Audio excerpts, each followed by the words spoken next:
இப்போ நம்ம ஒரு சம் பார்க்கலாம். √8 the whole power 1/3 இதை வந்து நம்ம சால்வ் பண்ணி ஆன்சர் கண்டுபிடிக்க போகிறோம். இப்போ பார்த்தீங்க அப்படின்னா √8 இப்போ நம்ம 8 வந்து நம்ம வர்க்கமூலப்படுத்தி எழுதிக்கலாம். 8 எப்படி பிரித்து எழுதிக்கலாம் அப்படின்னா 2 × 2 × 2 = 2/3. 2/3யோட மதிப்பு பார்த்தீங்கன்னா 8. அப்போது நம்ம எப்படி எழுதிக்கலாம் அப்படின்னா 2/3ன்னு சொல்லிட்டு 8க்கு பதிலாக நம்ம என்ன செஞ்சுக்கலாம் அப்படின்னா இந்த இடத்துல அப்ளை பண்ணிக்கலாம். 2/8 the whole power 1/3க்கு பதிலாக ஃபஸ்ட்டு நம்ம 2/3 அப்படின்னாலும் 8னாலும் ஒன்று தான். இந்த ஹோல் பவர் என்ன வச்சுருக்கோம் அப்படின்னா 1/3.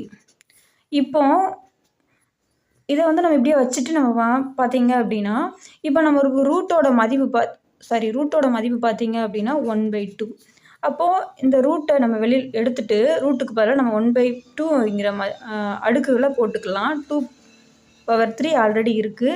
ரூட்டோட மதிப்பு 1/2. ரூட்டு அப்படின்னாலே வர்க்கமூலம் 2ன்னு தான் அர்த்தம். இதுக்குள்ளே 2 இருக்குன்னு தான் அர்த்தம். அப்போ அந்த 2 வந்து நம்ம ரூட்டை விட்டு நம்ம இந்த மாதிரி எழுதும்போது ஃபார்மேட்டில் 1/2ன்னு சொல்லிட்டு இந்த அடுக்குகள்லாம் வரும்.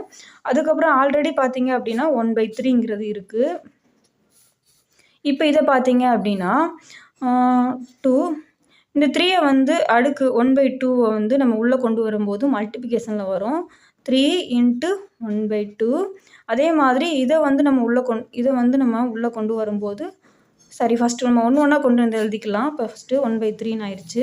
இப்போ இதை நம்ம சால்வ் பண்ணோம் அப்படின்னா 3 × 3 வந்து என்ன செய்கிறோம் மேலே போயிடும். மல்டிப்ளிகேஷனில் இருக்கனால 3/2ன்னு வரும். இந்த ஹோல் பவர் 1/3ன்னு எழுதிக்கலாம். இப்போ அகைன் பார்த்தீங்க அப்படின்னா 2 3/2ன்னு எழுதியாச்சு. இது வந்து நம்மளுக்கு மேலே அடுக்கில் இருக்கிறது வந்து இந்த அடுத்த அடுக்கோடு வரும்போது மல்டிப்ளிகேஷனில் வரும். அப்போ 1/3ன்னு வரும். இப்போ பார்த்தீங்க அப்படின்னா நம்மளுக்கு தெரியும் இப்போ வந்து இது 3/2 × 1/3. அப்போது 3யும் கேன்சல் பண்ணிக்கலாம். 3யும் கேன்சல் ஆயிடுச்சு அப்படின்னா ரிமைனிங் என்ன இருக்கும் அப்படின்னா 2/1/2. இங்கே இருக்கிற 1ம் கீழே இருக்கிற 2வும் எழுதியாச்சு 1/2. நம்மளுக்கு 1/2வோட வெளியே தெரியும் ரூட்டு அப்படின்னு. அப்போ இதை எப்படி எழுதிக்கலாம் அப்படின்னா ரூட்டுன்னு எழுதிக்கலாம். அப்போ இந்த √8 the whole power 1/3யோட மதிப்பு பார்த்தீங்க அப்படின்னா √2 அப்படிங்கிறது தான் இதோட ஆன்சர். இந்த சம்ஸில் ஏதாவது டவுட் இருந்துச்சு அப்படின்னா எனக்கு கமெண்ட் பண்ணுங்கள். பிடிச்சிருந்தால் லைக் பண்ணுங்கள். சேனலை சப்ஸ்கிரைப் பண்ணுங்கள். தேங்க்ஸ் ஃபார் வாட்சிங்.